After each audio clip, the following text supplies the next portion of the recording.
The following excerpts are from papers presented at a symposium on the pharmacology and clinical usefulness of Soma, a new drug for the treatment of pain and spasm in muscles and joints.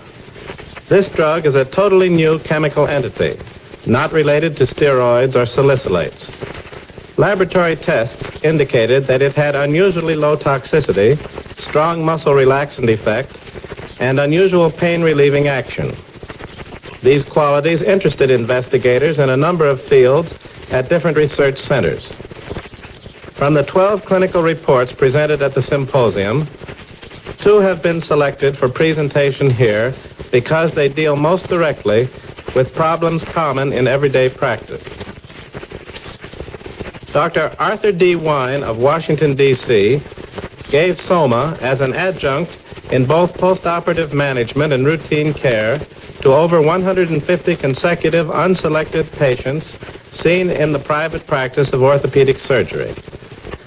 Diagnoses included fractures, whiplash injuries, sprains, contusions, postoperative pain, bursitis, torticollis, low back sprain, generalized osteoarthritis, dislocations, arthritis, and ruptured disc. Dr. Wine. I gave Soma in the dosages required to produce maximal muscle relaxation without interfering with normal activity. The usual schedule was 1 350 milligram tablet with meals and 2 tablets at bedtime.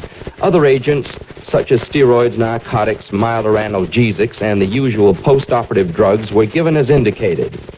Patients who came to the office for physical therapy were told to take 1 tablet of Soma 1 hour before the time for their treatment. Response to therapy was excellent in 57% of the cases.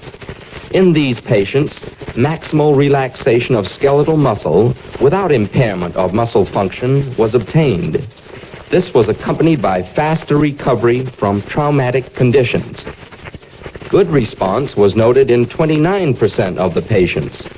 Relaxation of skeletal muscle was maximal without impairment of muscle function. However, recovery in these patients was only at the expected rate. 14% obtained fair results. Relief of spasm in these patients was definite but not complete. Definite but not complete. Definite but not complete. Definite but not complete. Definite but not complete. Definite but not complete. Definite but not complete. Definite but not complete. Definite but not complete. Definite but not complete. Excellent to good benefits. Excellent to good benefits. Excellent to good benefits. Excellent to good from Soma. And none had serious side effects. Relief of pain was another gratifying result of Soma therapy. It was soon noted that the patients had fewer complaints than were to be expected. They needed far less steroids and medication for relief of pain. They slept better, and very little barbiturate medication was prescribed for the hospitalized patients. Thus, beneficial results were manifested by diminution of pain in muscles and joints, by relaxation of muscles, and by better rest. The use of Soma also enhanced physical therapy. The relaxation induced assisted in the procedures and seemed to prolong their effect. No complications or serious side effects were noted. Drowsiness was observed in 17 cases, or 11%. This usually appeared in the first day of treatment. In most instances, it was mild and easily overcome by adjustment of dosage. The need to give methentramine to counteract drowsiness, which has been the case with large doses of meprobamate, was not found with Soma. Was not found with Soma. Was not found with Soma. Was not found with Soma. Produces a great deal of seed treatment. In most instances, it was mild and easily overcome by adjustment of dosage. The need to give methentramine to counteract drowsiness, which has been the case with large doses of meprobamate, was not found with Soma. Was not found with Soma. It uses a great deal more relaxation,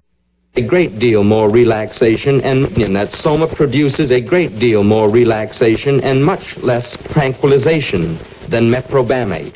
Indeed, better muscle relaxation has been obtained with it than with any other medication which I have used so far, and it also shows an ability to relieve pain.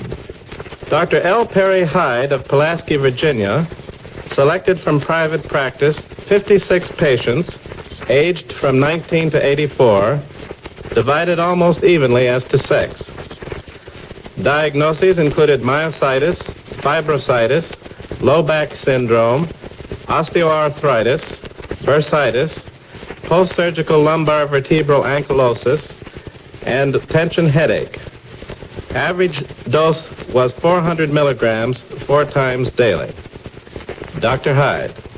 Soma was usually given in full therapeutic doses until satisfactory relief was obtained, and then dosage was continued at reduced, and then dosage was continued at reduced, and then dosage was continued at reduced, was continued at reduced, was continued at reduced levels.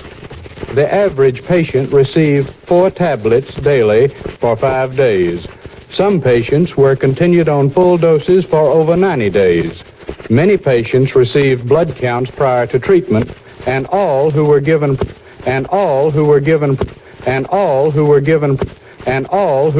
counts and urine examination. Many patients received blood counts prior to treatment, and all who were given complete blood end of patients before the end of 6 months. Of the 56 patients studied, obtained excellent relief. 4 patients obtained good relief, and only 4 patients showed poor results. Soma proved almost specific in 7 cases of fibrositis and in 5 cases of bursitis, and most patients were less apprehensive 24 hours after the start of therapy. Severe bilateral muscle spasm was noted in 3 patients who had surgical ankylosis of the lumbar vertebra following unsuccessful herniated disc surgery. In all of these, Soma reduced muscle spasm, increased the range of motion, decreased stiffness, and diminished painful irritability of the involved tissue. Drowsiness was not a problem. There were no instances in which patients tended to increase dosage or otherwise show signs of habituation. In fact, many patients lowered the dosage spontaneously or discontinued the use of the drug completely when they had received satisfactory relief. Initial experience with Soma show it to be a potent muscle relaxant with analgesic properties and mild calming effects. These properties are highly desirable in the treatment of patients suffering from painful musculoskeletal disorders. Evidence suggests that a wide variety of conditions will respond with symptomatic relief and often with remission. The pain spasm cycle is apparently interrupted centrally with Soma. Unless the underlying pathology still persists, the cycle does not reoccur when the drug is withdrawn. The complete published text of the symposium will be available shortly.